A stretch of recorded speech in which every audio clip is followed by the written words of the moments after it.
प्रिय दर्शकों नमस्कार। एस्ट्रो एसएस बघेल चैनल में आपका हार्दिक स्वागत है, अभिनंदन है। आज का विषय है राहु और केतु का प्रभाव सन 2025 में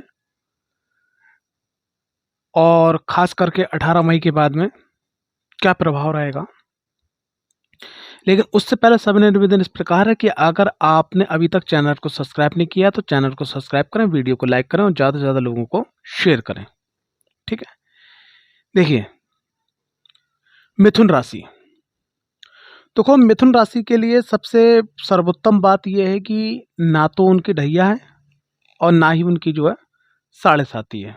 ठीक है, तो ये तो उनके लिए प्लस पॉइंट हो गया। दूसरी चीज क्या है, वर्तमान समय में 18 मई से पहले पहले राहुदेव जो हैं वो आपके किस भाव से गोचर कर रहे हैं? 10वें भाव से, यानी कि मीन राशि से। केतुदेव आपके जो है 4th भाव से गोचर कर रहे हैं। तो 18 मई, सबसे पहले बात करेंगे 18 मई से पहले के प्रभाव के बारे में कि 18 मई से पहले का जो प्रभाव है वो किस प्रकार का रहेगा राहु का और केतुदेव का।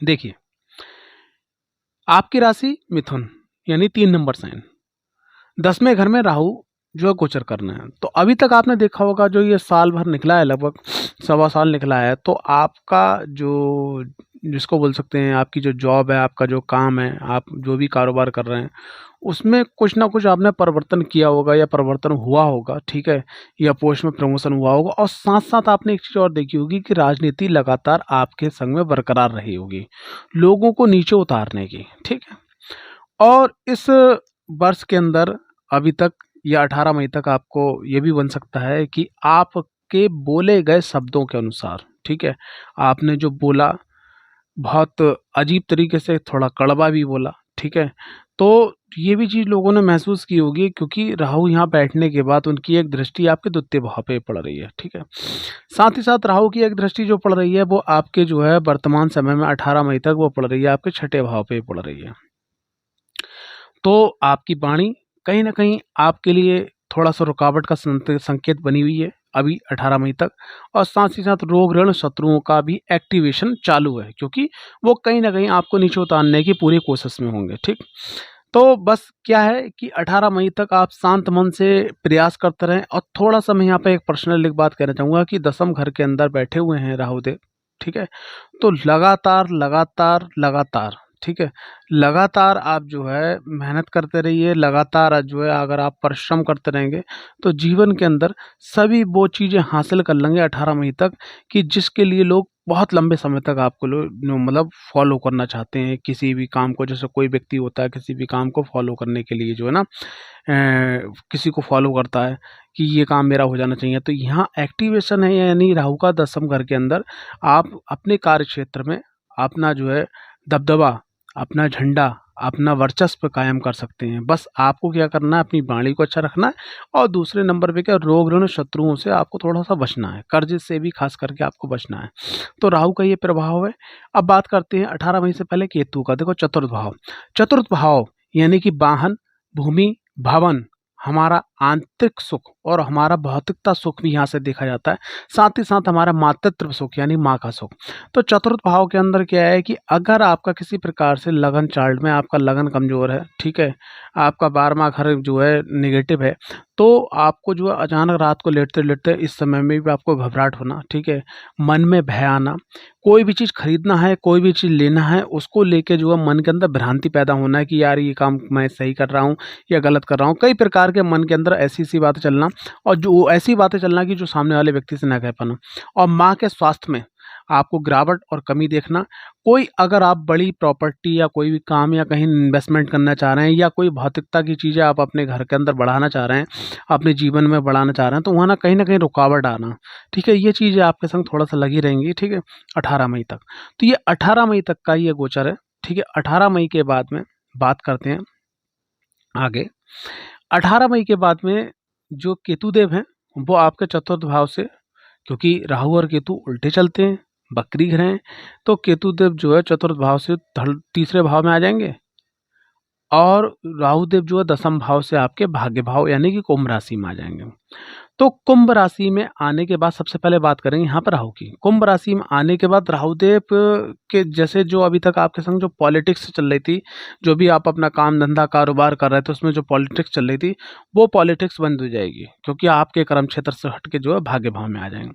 देखिए, भाग्य भाव में आते खन थोड़ा सा और एक चीज़ होगी, जैसे अगर आपके पिता हैं आपके परिवार में, तो उनसे मनभेद और मतभेद बड़े स्तर तक हो सकता है। तो यहाँ पर थोड़ा-सा आप उनकी अगर आप बर्दाश्त करते हैं तो बहुत ज़्यादा बढ़िया और बहुत सर्वोत्तम और अति उत्तम रहेगा। ये आप जो है अपनी चीज़ जो है दिमाग में बैठा लीजिएगा कि पिताजी से बहस आपको नहीं करना है। अच्छा, एक चीज़ और है, राहुदेव जब जो है नवम भाव में आते हैं या किसी की जन्म कुंडली में या नवम भाव में जो है कहने का तात्पर्य गोचर करते हैं चंद्र कुंडली से, और अगर उस व्यक्ति का लगन, गुरु और पंचम कमज़ोर है, तो ऐसी स्थिति में क्या होता है कि व्यक्ति जो है धर्म विरोधी हो जाता है या धर्म विरोधी बातें करने लगता है, ठीक है?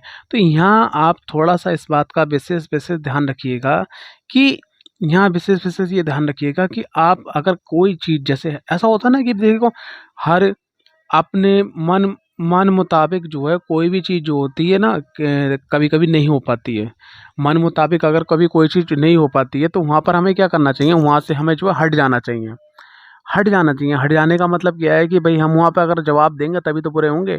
तो धर्म से विरुद्ध या अपने बुजुर्गों से विरुद्ध अगर कोई भी ये बात कर रहा है, तो ये आपके लिए थोड़ा-सा आपका भाग्य जो है वो गड़बड़ कर सकते हैं, ठीक है? तो इस बात का विशेष आपको जो है ध्यान रखना है, ठीक? साथ ही साथ क्या है कि देखिए, 11 नंबर में इस समय शनिदेव महाराज चल रहे हैं, जहाँ पे राहु मैं दिखा रहा हूँ, आप देख रहे होंगे, और राहु शनिदेव जो हैं वो आपके दसम भाव में गोचर कर जाएँगे। जब दसम भाव में गोचर कर जाएँगे तो ऐसे में क्या है, एक बात मैं और कहना चाहूँगा कि जैसे अभी तक जो मिथुन राशि के जो लोग थे, जो जैसे मान लिया घर वाले कभी-कभी कह रहे थे कि तुम नाकारा हो, तुम कुछ नहीं कर पा रहे हो, काम-धंधा नहीं तुम्हारे पास में, तुम खाली अपना दिमाग लगा के पैसा कमाना चाहते हो।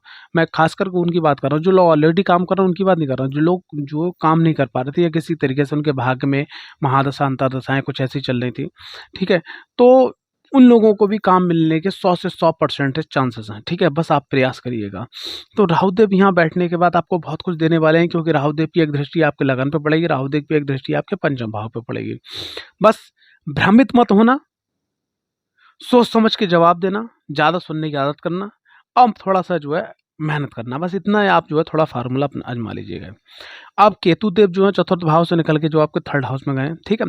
तो थर्ड हाउस में जैसे अभी क्या होगा, केतुदेव के यहाँ निकलने से अगर अभी तक जो आपका जो ये समय निकला है 18 मई तक का, तो इसमें क्या है कि जैसे एक चीज़ मैं आपको बताना चाहूँगा कि जैसे आप कोई बड़ी प्रॉपर्टी, बड़ा वाहन, भूमि, भवन, ठीक है, खरीदना चाह रहे बनाना चाह रहे थे, ठीक है? तो वो बन नहीं पा रहा था, ठीक है? वो बन नहीं पा रहा था, तो यहाँ पे बनने के पूरे-पूरे चांसेस बन जाएँगे, माँ के स्वास्थ्य में रिलैक्स आ जाएगा, ठीक है? लेकिन साथ ही साथ क्या है कि पराक्रम भाव में केतुदेव का गोचर होने के बाद में आपके जो आस-पड़ोस के लोग हैं, जो आपके रिश्तेदार हैं, छोटे भाई-बहन हैं, कहीं न कहीं वहाँ पे मतभेद फैलाएगा, ठीक है? अगर आप सोशल प्लेटफ़ॉर्म पे चाहे आप यूट्यूब पे हो, इंस्टाग्राम पे हो, फेसबुक पे हो या इवन और कोई प्लेटफ़ॉर्म पे हो या सोशल कनेक्टिविटी में हो, तो वहाँ आपको थोड़ा-सा वाणी बोलकर बात करना है, ठीक है? अगर आप किसी मंच पे हो या कोई ऐसा काम कर रहे हो जहाँ गैदरिंग है और आप किसी को कोने में ले जाके अगर आप बात करते हो, तो आप जो है शक के दायरे में आ जाओगे, आप कंट्रोवर्सी के दायरे में आ जाओगे। तो इस बात को, अगर आपको अपनी छवि साफ रखना है, तो थोड़े से अपने आचार, विचार और आदतें ऐसे रखिएगा कि सामने वाला व्यक्ति आपकी जो आपकी एक स्किल है, जो आप अगर आपकी गलती भी है, वो पकड़ में ना आ पाए, ठीक है? तो ये है पूरे जो है राहु और केतु का जो गोचर है मिथुन राशि वालों के लिए इस तरीके से होने वाला है। ठीक है, बात करते हैं अंतिम में आपके उपाय की, ठीक है? देखिए, सबसे पहली चीज़ क्या है कि अगर आप चाहते हैं कि रिज़ल्ट, देखिए 99 को अगर मैं 100 बोलूँगा तो वो 100 नहीं होंगे। आपका वक़्त अच्छा चल रहा है, सब कुछ बढ़िया चल रहा है और आप चाहते हो कि गोचर भी अच्छा हो जाए, तो इसके लिए क्या है कि आप अपनी कुंडली प्रेडिक्शन करवाना बिल्कुल ना भूलें। हमारी वेबसाइट पे, हमारी ईमेल पे, ठीक है? और हमारे व्हाट्सएप नंबर पे संपर्क कर सकते हैं, ठीक है? अब बात करते हैं उपाय की। नॉर्मल उपाय क्या है? देखिए, मैं सीधा सी एक ही बात कहना चाहूँगा, पक्षियों को दाना डालिएगा, ठीक है? हनुमान जी की आराधना कीजिएगा, बुधवार को गाय को हरा चारा दीजिएगा, बस सिर्फ़ इतना आप काम करिएगा, आपके जो गोचर अच्छा जाएगा। अगर आप और कुंडली विश्लेषण के बारे में सभी ग्रहों को और ग्रहों से संबंधित, ठीक है, और कुंडली से संबंधित विवेचना सुनना चाहते हैं, समझना चाहते हैं, तो आप जो है अपना अपॉइंटमेंट जल्द से जल्द बुक करवाएँ। जय माता दी, हर हर महादेव।